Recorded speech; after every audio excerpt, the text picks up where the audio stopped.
శ్రీమాత్రే నమః. అమ్మతో ప్రయాణానికి స్వాగతం. అందరికీ కూడా అమ్మవారి యొక్క ఆశీస్సులు ఉండాలని మనస్ఫూర్తిగా కోరుకుంటూ ఈరోజు శ్రావణ మంగళవారం. ఈ శ్రావణ మంగళవారం రోజున శ్రీ కామేశ్వరీ దేవి యొక్క వ్రత కథ గురించి తెలుసుకుందాం. ఈ కథను వినిపించిన అమ్మవారి యొక్క అనుగ్రహంతో పాటు సకలాభీష్టాలు నెరవేరుతాయని ప్రతీది. కాబట్టి భక్తి శ్రద్ధలతో ఈ కథ గురించి వినండి. సాధారణంగా ప్రతి వ్రతానికి ఒక కథ అంటూ ఉంటుంది. మానవులలో ధార్మికత పెంపొందించడానికి మహర్షులు దేవతల ద్వారా వ్రతాలు వ్రత విధానం తెలుపబడినవి. మానవులు వారి యొక్క శక్తి మేర వాటిని ఆచరించి జీవిత గమనములో ధర్మాచారణ దిశగా పయనించాలి. అది నైమిషారణ్యం. ఆ చుట్టుపక్కల పవిత్రమైనటువంటి మధురమైన శీతల జలాలు గలగలా ప్రవహిస్తూ ఉన్నాయి. పుణ్యతీర్థాలతో నైమిషారణ్యం అలరారుతూ ఉన్నది. అక్కడ మహామునులు యజ్ఞయాగాదులు చేస్తూ ఉన్నారు.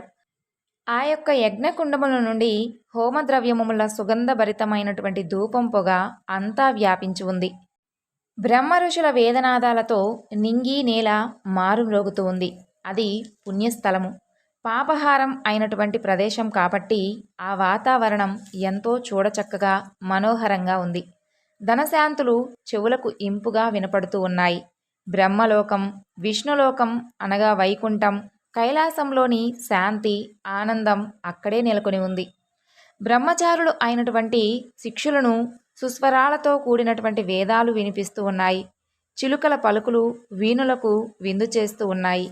ఎన్నో లతలు, పారిజాతాది వృక్షాలు, అనేక రకములైనటువంటి ఫల వృక్షాలతో సుగంధ మందమారులతో ఎంతో మనోహరంగా ఉంది ఆ ఆశ్రమం.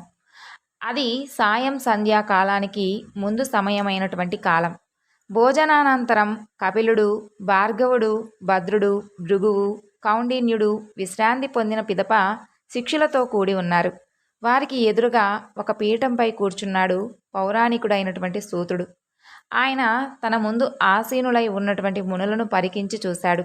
వారందరూ కూడా పురాణ శ్రవణ కుతూహలంతో ఉన్నారు. అప్పుడు ఆ మహర్షులు సూత పౌరాణికునితో ఇలా అన్నారు. సూత మహర్షి, మీ ద్వారా మేము ఎన్నో రకాల పురాణాలు విన్నాము, తెలుసుకున్నాము.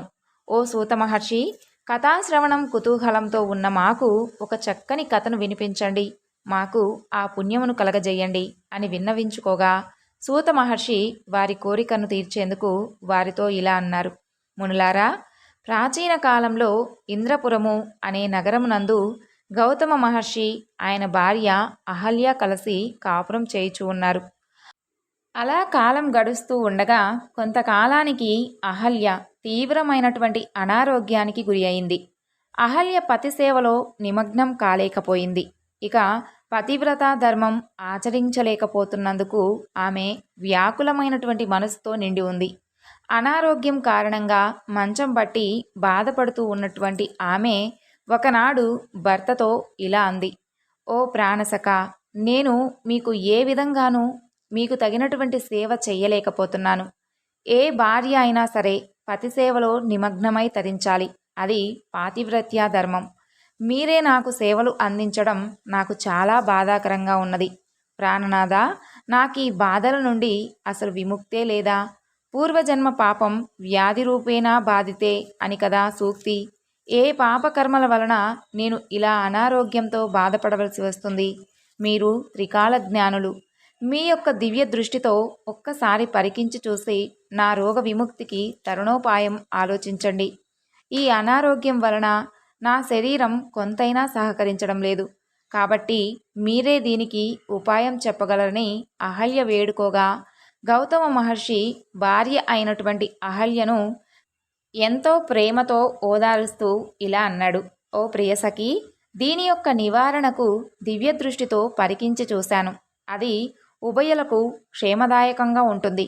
నీ సేవలను నేను పొందగలగడం నాకు భాగ్యము కాదా? దీనికి తరుణోపాయం ఒక్కటే. అది ఏమిటి అంటే శ్రీ కామేశ్వరీ దేవి యొక్క వ్రతం. ఈ వ్రతాన్ని ఆచరించితే సూర్యుని యొక్క కిరణాలు చీకటిని ఛేదించినట్లుగా మనల నుండి ఈ బాధలు విడిపోగలవు.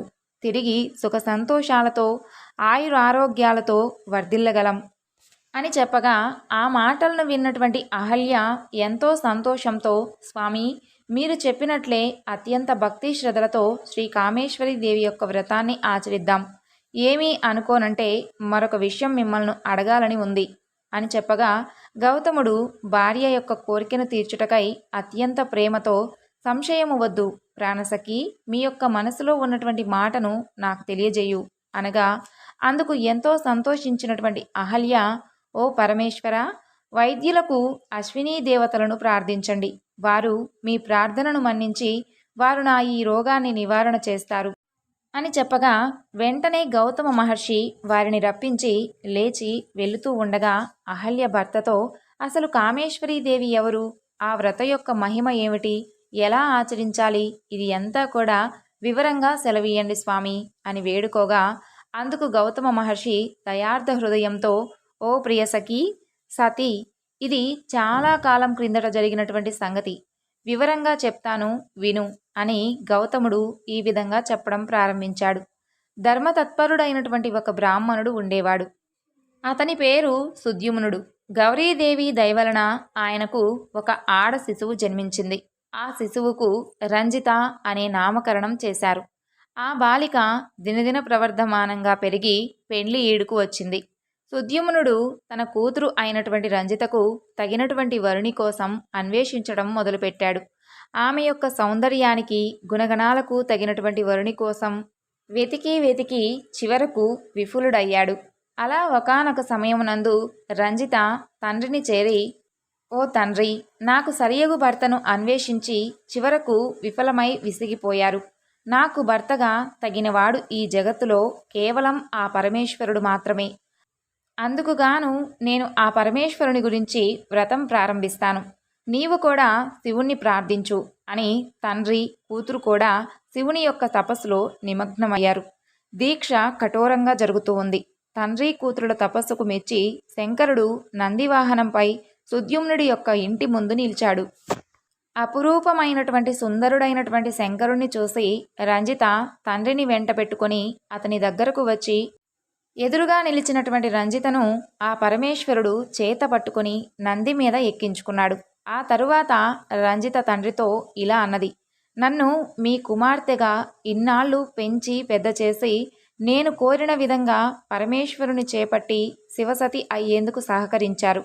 ఇక నుండి నన్ను కామేశ్వరి అనే నామంతో ఆరాధించండి. మీ కోరికలన్నీ కూడా తప్పకుండా తీరుస్తాను. అంతేకాదు, నా విగ్రహాన్ని ఇంట నిలుపుకొని గంధ పుష్పాలతో అలంకరించి పూజించండి.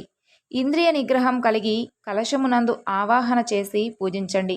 7 లేదా 9 లేదా 11 మంది ముత్తైదువులను పిలిచి ఆ పుణ్య స్త్రీలకు తలంటు పోసి పుష్ప అలంకరములతో అర్చించండి. షేరుబియ్యం దంచి చలిమిడి ఉండను చేసి చలిమిడి, చీర, జాకెట్టు, తాంబూలం, ఫలాలతో దక్షిణలు ఇచ్చి నమస్కరించి వారి యొక్క దీవెనలు పొందండి. బ్రాహ్మణును పిలిచి దక్షిణ తాంబూలాలతో సత్కరించి వారి యొక్క ఆశీర్వచనం పొందాలి. పోతురాజు అను భావనతో ఇంటి చాకలికి భోజనం పెట్టాలి. ఇంకా ఏమంటే అరటి, కొబ్బరి, వడపప్పు, పానకాలు నివేదన చెయ్యాలి. ఈ విధంగా పూజ సమాప్తి చేసి ఆ ఇంటి వారు జోగి దండుకోవాలి. తీసుకున్న వాయనంలో నుండి కొద్దిగా చలిమిడి, వడపప్పు జోగిగా వేస్తారు. ఆ దంపతులు మాత్రమే జోగి ప్రసాదాన్ని భుజించాలి.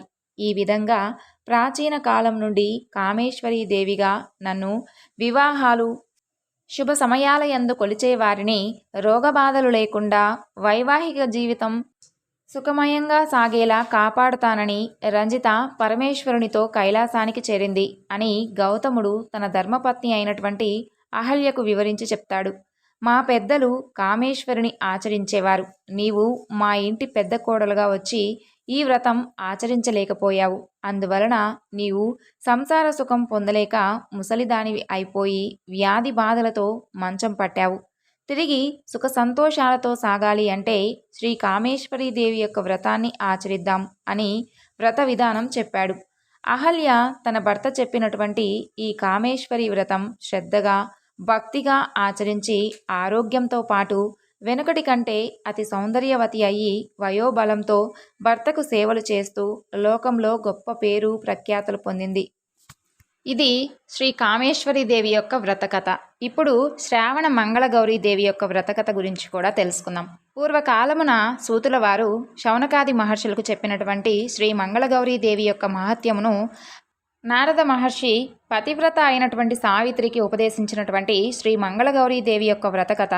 పూజా విధానాలను ఒకానొక సమయమున ద్రౌపదీదేవికి శ్రీకృష్ణ పరమాత్మ ఈ విధంగా చెప్పాడు. ఓ ద్రౌపది, ఆదిపరాశక్తియే మంగళగౌరీగా ఈ లోకమును ప్రసిద్ధి కాంచింది. ఆ మంగళగౌరీ దేవి కటాక్షం ఏ స్త్రీలపై ఉంటుందో వారికి వైదవ్యం ప్రాప్తించదు, సర్వవిధ సౌభాగ్యాలు వారు అనుభవిస్తారు. ఆ మహాదేవిని శ్రద్ధాభక్తులతో అర్చించవలను. ప్రతి సంవత్సరం శ్రావణ మాసంలో వచ్చే మంగళవారములే ఈ వ్రతం ఆచరించుటకు అర్హత కలిగినవి. మంగళగౌరీదేవి పసుపు, కుంకుమ, పూలు మొదలగు సుగంధ ద్రవ్యముల యందు ఆవు నెయ్యితో వెలిగే దీపపు జ్యోతి స్వరూపం యందు బాసిల్లుతూ ఉంటుంది. శ్రీ మంగళగౌరీదేవిని పూజించే సౌభాగ్యవంతులైనటువంటి స్త్రీలు ఎందరో ఉన్నారు. పూర్వం త్రిపురాసుర సంహార సమయమున శ్రీ మంగళగౌరీదేవిని పరమేశ్వరుడు పూజించి జయమును పొందెను. అంగారకుడు ఈ దేవిని పూజించి గ్రహమండలమున విరాజిల్లుతూ మంగళవారమునకు అధిపతి అయినాడు. ఇక మనువంశమున మంగుడు అను ఒక రాజు శ్రీ మంగళగౌరీదేవిని పూజించి పుత్రపౌత్రులతో చాలా కాలం సుఖాలను అనుభవించాడు. ఈ మాత యొక్క మహిమ వలన వైదవ్యమును తప్పించుకున్న ఒక నారీమణి గురించి ఒక పురాణం కథ నీకు చెబుతాను, శ్రద్ధగా విను. చాలా కాలం కిందట మాహిష్మతి రాజ్యాన్ని ధర్మపాలుడు అనే రాజు పరిపాలిస్తూ ఉండేవాడు. అతనికి సంతానం తప్ప సకల ఐశ్వర్యాలు ఉన్నాయి. కానీ తనకు సంతానం లేకపోవడంతో సర్వము ఉన్నను ఏమీ లేనివాని వలె ఎంతగానో దుఃఖిస్తూ ఉండేవాడు. చేసిన దానములకు, మొక్కిన మొక్కులకు, నోచిన నోములకు లెక్కయే లేదు. ప్రత్యేకించి శివభక్తులైనటువంటి ఆ దంపతులు పార్వతీ పరమేశ్వరులను ఆరాధిస్తూ తమ కోరికను విన్నవించేవారు. భస్మశోభిత దేహుడును రుద్రాక్షమాల విరాజిత కంఠుడైనటువంటి పరమేశ్వరుడికి అతనిపై కృప కలిగి ఒక సన్యాసి రూపముతో ధర్మపాలుని నగరమున ప్రవేశించి అంతఃపురమునందలి బయట ద్వారం ముందు నిలబడి భవతీ భిక్షాందేహి అని అరచి క్షణమైనా నిలువక అటు నుండి వెళ్ళిపోయాడు. ధర్మపాలుని భార్య పల్లెమునందు వస్తువులను సమకూర్చుకొని వెళ్లేలోగా ఆ సన్యాసి అక్కడి నుండి వెళ్ళిపోయాడు. ఆ విధంగా 3 రోజుల పాటు జరగగా ధర్మపాలుని భార్య భర్తకు ఆ విషయం తెలిపెను. అతను, ఓ సతీమణి, ఆ సన్యాసి ప్రతిదినము మధ్యాహ్నం కదా వస్తున్నాడు. రేపు మనం అతను వచ్చేటటువంటి సమయానికి ముందే అన్నీ సిద్ధంగా ఉంచుకొని ద్వారమునకు దగ్గరలో ఉంచు. ఆ తరువాత సన్యాసి పిలిచిన వెంటనే వెళ్ళి భిక్ష వేయి అని చెప్పాడు. అందుకామె సరే అని తరువాతి రోజున సన్యాసి వచ్చేటటువంటి సమయానికి సిద్ధంగా ఉంది. సన్యాసి వేషధారి అయినటువంటి ఆ పరమేశ్వరుడు మధ్యాహ్న సమయమున వచ్చి భిక్షను అడిగి వెంటనే ఆమె ముందుకు వచ్చి భవతి భిక్షాందేహి అని పిలిచెను. అప్పుడు ఆవిడ బంగారు పల్లెములో ఉన్నటువంటి సిద్ధంగా ఉన్నటువంటి వస్తువులను ఇవ్వబోయింది. అప్పుడు ఆ సన్యాసి, మీరు సంతానం లేనటువంటి నిర్భాగ్యులు, మీ చేత భిక్ష గాని ఆతిథ్యము గాని మేము స్వీకరించటం అసంభవం అని చెప్పాడు. అప్పుడు ఆ నారీమణి, మహాత్మా, మాకు సంతానం లేదని చూసిన వెంటనే గుర్తించినటువంటి మీరు మహానుభావులు. దయచేసి మాకు సంతానం కలిగేటటువంటి మార్గమును తెలిపి పుణ్యం కట్టుకోండి అని వేడుకుంది. అప్పుడు ఆ ఆది భిక్షువు దయార్థ హృదయం కలవాడై, కుమారి, ఇప్పుడు నేను చెప్పేదంతా కూడా నీ భర్తకు తెలియపరిచి ఈ విధంగా చెప్పు, మీకంతా శుభమే కలుగుతుంది. నీ భర్త నీలవస్త్రధారి అయి నీలవర్ణపు గుర్రమునికి ఈ రాజ్యమునకు తూర్పు ముఖంగా ప్రయాణించి అరణ్య మార్గమును పోవాలి. అలా పోతూ ఉండగా నానా విధములైనటువంటి పశుపక్షాదులతో, మృగాలతో, బృహద్వృక్షాలతో కూడినటువంటి అరణ్యమున నీలాశ్వము అలసట చెంది ఎక్కడ కింద పడుతుందో అక్కడ దిగి తవి చూడగా నానారత్న మణిమాణిక్య ఖచ్చిత స్వర్ణ దేవాలయం ఒకటి బయటపడుతుంది. అచట భక్తవత్సలయగు శ్రీ భవానీదేవి నివసిస్తూ ఉంది. ఆమెను పూజించిన మిమ్మలను తప్పకుండా ఉద్ధరించగలదు అని ఆనతి ఇచ్చాడు. సంతోషప్రదములకు ఆ సన్యాసి మాటలు విని ఆ నారీమణి అతనికి ధన్యవాదాలు తెలియజేసింది. ఇంతలో భిక్షువు అంతర్ధానమయ్యాడు. అంతయగు ఆ పరమేశ్వరుని యొక్క లీలా కటాక్షములే అనుకుని సంతసించి ఆ వృత్తాంతమంతా కూడా తన భర్తకు విన్నవించింది. అతను అంగీకరించి నీలవస్త్రధారి అయి నీలాశ్వమునెక్కి అరణ్య మార్గమును ప్రయాణిస్తూ ఉండెను. నానావిధ పశుపక్షాదులతో, మహావృక్షాలతో, క్రూర మృగాలతో రమ్యమును భయంకరమును అయినటువంటి ఆ అరణ్య మధ్యమున అద్భుతంగా విరాజిల్లుతున్నటువంటి ఒక సరస్సును చూసి అందులో స్నాన తర్పణాదులను ఆచరించి మరలా ఆ గుర్రాన్ని ఎక్కి అరణ్య మార్గమున శరవేగంతో ప్రయాణిస్తూ ఉండగా ఆ గుర్రము అలసట చెంది ఒక చోట ఆగింది. వెంటనే ధర్మపాలుడు ఆ చోట త్రవ్వడం ప్రారంభించాడు. కొంతకాలానికే అక్కడ నానారత్న విరాజిమగు స్వర్ణ దేవాలయం ఒకటి అతనికి కనిపించింది. అందులో శ్రీ భవానీదేవిని చూసి విస్మయం చెందాడు. ఉపదేశ వాక్యములను స్మరించి విద్యుక్త విధానమున నానా విధోపచారముల పుష్ప ధూప దీప నైవేద్యములతో పూజించి శ్రీదేవి మంత్రమును జపిస్తూ సగుణ ధ్యాన తత్పరుడైనటువంటి శ్రీ ధర్మపాలుని చూసి భవానీదేవి సంతోషించి ప్రసన్న వదనంతో మంగళాభరణ భూషితమై ప్రత్యక్షమై, కుమారా, నీ భక్తి శ్రద్ధలకు నేనెంతో సంతోషించాను. నీకు ఏం వరం కావాలో కోరుకో అని చెప్పింది. నీకు విశేష ధనము ప్రసాదిస్తాను, ఏదైనా సరే తప్పకుండా కోరుకో అని చెప్పింది. అప్పుడు ధర్మపాలుడు మంగళకరమగు అమ్మ నిజరూపమును చూసిన తరువాత ఆనందంతో ఉప్పొంగినటువంటి హృదయుడై కనులు చెమర్చుచూ ఉండగా ముకిలిత హస్తుడై, అమ్మా గౌరీ, అంబా త్రయంబరూపిణి, త్రిశక్తి దేవత, త్రిగుణాంబిక, అపర్ణ జగన్మాత, హైమావతి వైష్ణవి, సర్వమంగళ శైలజా గాయత్రి, పాహిమాం పాహిమాం పాహి అని కీర్తిస్తూ, అమ్మా, నీ యొక్క అనుగ్రహము వలన నాకు విశేషమైనటువంటి ధనం కలదు. పితృకార్యమగు పుత్ర సంతానం నాకు అనుగ్రహించు తల్లి అని కోరుకున్నాడు. ధర్మపాల, నీకు సుఖప్రదమైనటువంటి సంతాన ప్రాప్తి లేదు, అయినను నీవు కోరుకుంటూ ఉన్నావు. నీకు వైదవ్యము గల కన్య కావాలనా, దీర్ఘాయుష్మంతుడవు వ్యర్థుడు అయినటువంటి పుత్రుడు కావాలనా, లేక అల్పాయుష్కుడైనటువంటి సుగుణాన్వితుడైనటువంటి పుత్రుడు కావాలనా అని ప్రశ్నించెను. తల్లి, అల్పాయుష్కుడైనటువంటి పుత్రుడు అయినా సరే పర్వాలేదు, కానీ నాకు సుగుణవంతుడైనటువంటి పుత్రుడినే ప్రసాదించు అని ప్రార్థించాడు. అందుకు భవానీమాత, సరే, నా పార్శ్వమందు గణపతి ఉన్నాడు. అతని యొక్క నాభి నుండి అడుగిడి సమీపమున ఒక మామిడి వృక్షము నుండి ఒక ఫలం మాత్రం కోసుకొని నీ భార్యకు ఇవ్వు. ఆమె దానిని భుజిస్తే వెంటనే ఆమె సంతానవతి అవుతుంది. ఇందులో ఎలాంటి అనుమానమూ లేదు అని సెలవిచ్చి అమ్మవారు అంతర్ధానమయ్యింది. ఆ తరువాత ధర్మపాలుడు అమ్మవారు చెప్పినట్లుగా గణపతి యొక్క నాభి యందు కాలు పెట్టి ఆ వృక్షము పండ్లను ఆశతో ఎక్కువగా కోసుకున్నాడు. అయినా కూడా పండ్లన్నీ కూడా మాయమై కేవలం ఒక్కటి మాత్రమే మిగిలింది. అందుకు గణపతి కోపించి, పోయి ఈ యొక్క అకృత్యమునకు బదులుగా నీకు పుట్టబోయేటటువంటి కుమారుడు అల్పాయుష్కుడై 16వ ఏట పాము కాటుతో మరణించెను అని శపించెను. ఆ ఫలమును తీసుకుని ధర్మపాలుడు ఇంటికి చేరి తన పత్నికి ఫలమునిచ్చి జరిగినదంతా కూడా వివరించాడు. ఆమె ఆ ఫలాన్ని భుజించి భర్తతో సుఖంగా ఉండెను. భవానీమాత యొక్క కృప వలన ఆమె గర్భమును దాల్చి నవమాసానంతరం ఒక శుభముహూర్తమున ఒక కుమారునికి ప్రసవించెను.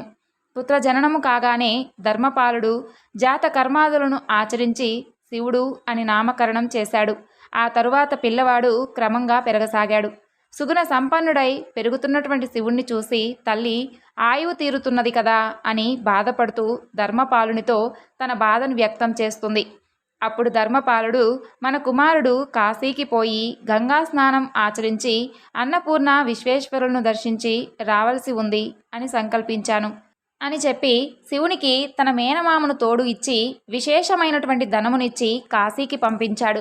వారిరువురూ కూడా త్రోవలో పల్లెలు పట్టణములు చూస్తూ విరివిగా ధర్మములను ఆచరిస్తూ ప్రతిష్టాపురము అనేటటువంటి ఒక పట్టణానికి చేరి అందుగల ఒక ఉద్యానవనమును చేరి ఎంతగానో అలసిపోయినటువంటి వారు సేద తీర్చుకుంటూ ఉన్నారు.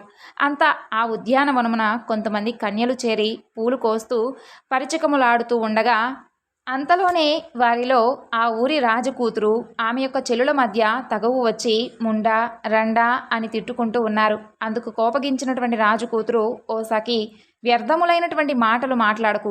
నాకు ఈ రాత్రి పెళ్లి కాబోతుంది. అదీ కాక మా అమ్మ శ్రావణ మంగళవారం నోము నోచుకొని నాకు వాయనమిస్తుంది. ఆ వ్రత మహిమ వలన మా కుటుంబం నందు కానీ మా బంధువుల కుటుంబంలో కానీ ఎవ్వరూ కూడా విధవలు కాలేరు. నీ యొక్క శాపనార్థాలు తిట్లు ఫలించవు అంటూ చేతిలో పూలను నేల మీద పారబోయగా ఆ పువ్వులన్నీ తిరిగి చెట్ల కొమ్మలకు ఎక్కి అతుక్కొని పోయాయి. అది చూసినటువంటి శివుడు ఆశ్చర్యపోయి ఆ పిల్ల కనుక తన భార్య అయితే బాగుండు అనుకున్నాడు. శివుని మేనమామ కూడా ఇటువంటి కన్య నా మేనల్లుని భార్య అయితే ఎంత బాగుండో, అతను దీర్ఘాయుష్మంతుడవుతాడు అని ఆలోచిస్తూ ఉన్నాడు. ఆ రోజున రాజుగారు తన కూతుర్ని పెళ్లి కుమార్తెను చేయించాడు. రాణి ఆమెకు శ్రావణ మంగళవారం నోము నోచి వాయనమిచ్చింది. అందరూ కూడా పెళ్లివారి రాక కోసం ఎదురుచూస్తూ ఉన్నారు. ఇంతలో పెళ్లి కుమారునికి ఆరోగ్యం క్షీణించిందని, ఆ తరువాత అతను అనారోగ్యంగా ఉన్నందున పెళ్లి మరొక ముహూర్తానికి వాయిదా వేయవలసిందిగా మగ పెళ్లి వారి నుండి కబురు వచ్చింది. వివాహాన్ని వాయిదా వేయడం రాజుకు ఇష్టం లేదు.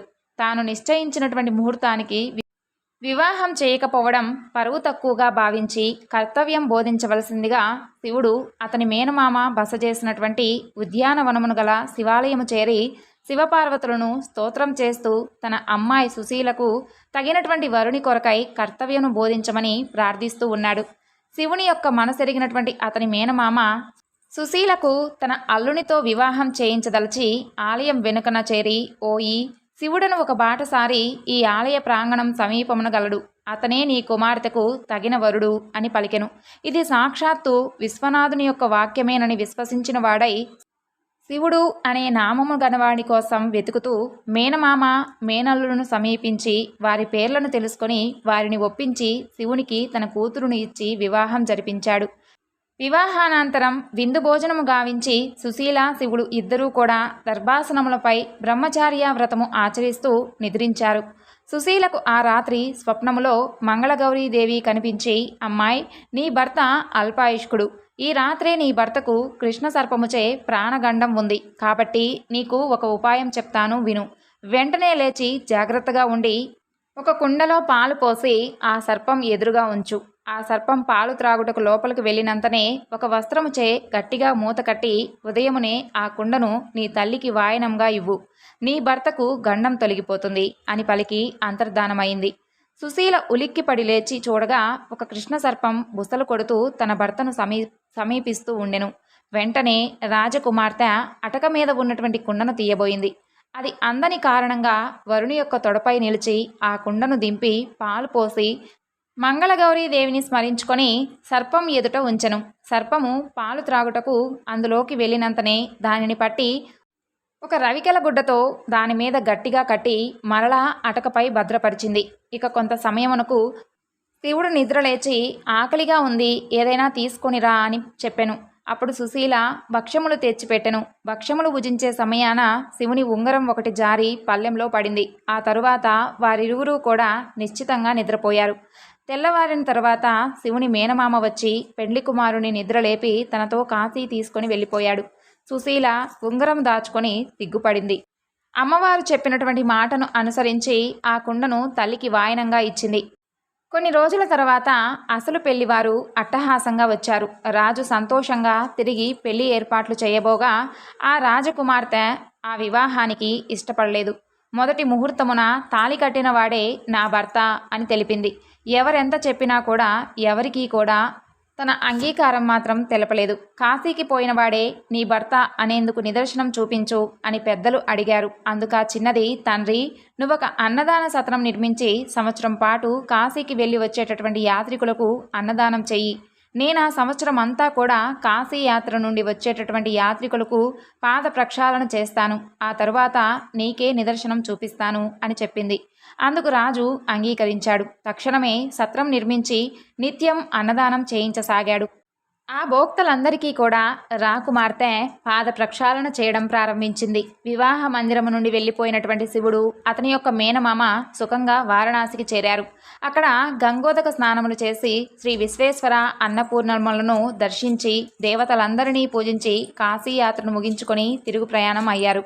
ఇక మార్గ మధ్యమున శివునికి ఒక రాత్రి కల వచ్చింది. తాను చనిపోతున్నట్లుగా, యమదూతలకు మంగళగౌరీదేవికి యుద్ధం జరిగినట్లుగా, చివరకు శ్రీ మంగళగౌరీదేవి విజయాన్ని పొంది తన ప్రాణాన్ని నిలిపినట్లుగా వచ్చినటువంటి ఆ కలను తన యొక్క మేనమామకు చెప్పగా అతను శ్రీ మంగళగౌరీ స్మరణను ఎప్పుడూ కూడా మరవద్దు అని హెచ్చరించాడు. ఆ తరువాత మరలా వారు ప్రతిష్టానపురానికి చేరుకున్నారు. అక్కడ వారు అన్నసత్రమును చూశారు. అక్కడ సుశీల వారికి పాద ప్రక్షాళన గావిస్తూ శివుణ్ణి గుర్తించి అతనే తన భర్త అని తన యొక్క మాతాపితరులకు చెప్పింది.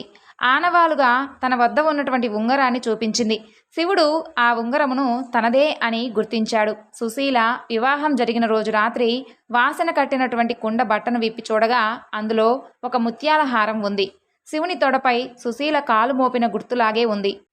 పెద్దలందరూ చూసి అంగీకరించగా శివుడు సుశీలను తన భార్యగా స్వీకరించాడు. ఆ తరువాత శ్రావణ మాసం రాగానే సుశీలతో ఆమె తల్లిదండ్రులు మంగళవారం నాడు శాస్త్రోక్తంగా శ్రీ మంగళగౌరీదేవి యొక్క వ్రతమును ఆచరించారు. కలశం ముందు చలిమిడితో చేసినటువంటి ప్రమిదలలో నేతిలో ముంచినటువంటి వత్తులతో 5 దీపాలు వెలిగించి ఆ దీపాలపై తోరం కట్టినటువంటి అట్లకాడను మసిబారుస్తూ అట్లకాడకు పట్టినటువంటి మసికి నెయ్యిని చేర్చి కాటుకగా తాను ధరించడంతో వాయనం తీసుకోవడానికి వచ్చినటువంటి ముత్తైదువులకు అందించింది. ఆ తరువాత శివుడు తన భార్య అయినటువంటి సుశీలను తీసుకొని తన మేనమామతో మాహిష్మతి నగరానికి ప్రవేశించాడు. సుశీల వినయముగా తన యొక్క అత్తమామలకు నమస్కరించింది. శివుని రాకకై ఎదురు చూసి ఏడ్చిన వారు తమ కంటి చూపు కోల్పోయి అందులై ఉన్నారు. అప్పుడు సుశీల అందులైనటువంటి అత్తమామలకు వ్రత సమయంలో తాను పట్టినటువంటి కాటుకను పెట్టడంతో వారు తిరిగి కంటి చూపును పొందారు. చూస్తున్న వారందరూ కూడా ఆశ్చర్యానికి గురయ్యారు. అప్పుడు వారు సంతోషంగా, అమ్మా, మాకు తిరిగి చూపు తెప్పించినటువంటి ఆ దివ్యమైనటువంటి ఔషధం ఏమిటి? అల్పాయుషుడైనటువంటి నా కుమారుడును నీవు ఎలా ఆయుషాభివృద్ధిని కలిగించావు అని ప్రశ్నించారు.